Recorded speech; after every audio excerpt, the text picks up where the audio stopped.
All right, back to the slides here. We can go full screen again. Sorry about that. We also want to plan for the best light. So, whether that be a golden hour or a sunset like we see in the picture here, or maybe there's a specific time of the day where some light hits a waterfall, for example, and we need to find what time of day is best to shoot that waterfall when the light is best. So we want to choose anytime we shoot, say we're going to shoot a specific area, we want to know what time of day is going to be the best light for that shot. And it's not always the best light, for sometimes the best shot is in 2 of the afternoon and not at sunset. Sometimes the light is better in the morning than the afternoon. So it's important to kind of research those things and know when the light is best for the area you're shooting. I recommend Photopills. I'm not going to go into that app. We could spend a lot of time. It's a big app and it has a lot of capabilities. I recommend looking into it though on your own. You can do Photopills. I think it's photopills.com. Just Google it and take a look. It's about $10 and allows you to plan when the sun is, what sun angles there are, when the sun rises and sets. You can track moon angles, the Milky Way. It has a lot of tools in there that are helpful to planning. And I utilize that a lot to find out what time of year the sunlight might be best in a specific location. And you can actually go 3 years, 4 years ahead of time and find out what the light's going to be like at a specific day and time anywhere in the world. So it's kind of neat. I recommend Sunset WX. We're going to take this a little look at this. This is what I use to forecast my sunsets. Let's take one quick look at this. It's just sunsetwx.com. And you can go up here and choose, for example, sunset forecast.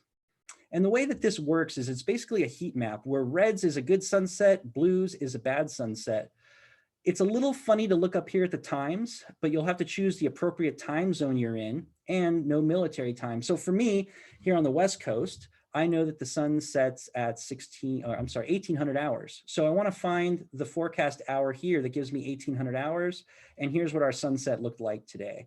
Not very good. So it was very blue. It was very rainy here in LA. So not a great day, but you get a forecast. Actually, you can do it, I think 2 days in advance if you wanted to. You can do tomorrow's sunset. So we can see if tomorrow is going to be a good sunset or not. I'll go up here and you can see the hours have changed a little bit, but we're going to go again and find 1800 hours.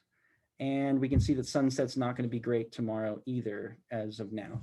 This gets updated throughout the day, so I encourage you guys to take a look at it as you're deciding whether you're going to go and skip work early to go catch a sunset or not. The forecast can be very helpful. It's not always 100% correct, but it's often close. And it really gives you an idea for when you need to be paying attention to satellite and another day when you should just be more worried about what you're making for dinner. So I do use Sunset WX as well as the NOAA satellite to help anticipate when I need to go shoot a sunset and when it's going to be good. Scouting locations is very important. There's several ways that I do it. I use Google Maps. For example, if I see a shot that is location tagged on Instagram, I will save that pin in Google Maps and go back and investigate it later. But I'll use Google Maps as well as Google Earth to investigate areas. Google Earth is a great tool. It allows you to get like a 3D perspective of areas, and you can almost view the area from satellite view in almost like a helicopter. You can really investigate an area and see what's going on. Usually Google Earth has pictures involved too. So if there are pictures from the area, you'll see those appear on the Google Earth, and you can go in and see what the picture looked like in a specific geological location. So I recommend that you take or geographic, I should say, location, but I recommend you take a look at both of those in your planning and use them to kind of investigate areas that you haven't been to and there might not be a lot of information about. I also just use Google in general to do an image search. So for example, if I was coming to the Santa Monica Pier, I might just Google Santa Monica Pier and see the images that have been taken there, which might give me some ideas for how I might, what I might shoot there and where I might need to go.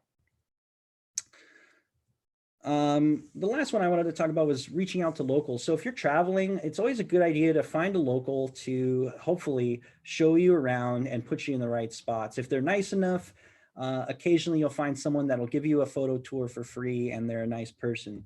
Don't expect to contact Peter Lick for, locations, somebody like that, but, somebody that you might know through social media is a great resource. I reach out to people when I'm traveling and see if I can connect with people in those areas to help me to get around. You can also scout in person. So a lot of the times, I'll do some investigation using the things above, but I might just go out and spend a day to wander around an area and to investigate it, to find things. Some things you might find that you didn't see, nobody's taken a picture of yet. So it's really important to go out and explore. And I do that a lot. Explore areas that I haven't seen photographs from, just to see what's out there and if there is anything good. I always recommend planning extra time and exploring wherever you're going, and seeing if you can find something that is a little bit more original or maybe a different perspective of something you're going to shoot and you're exploring.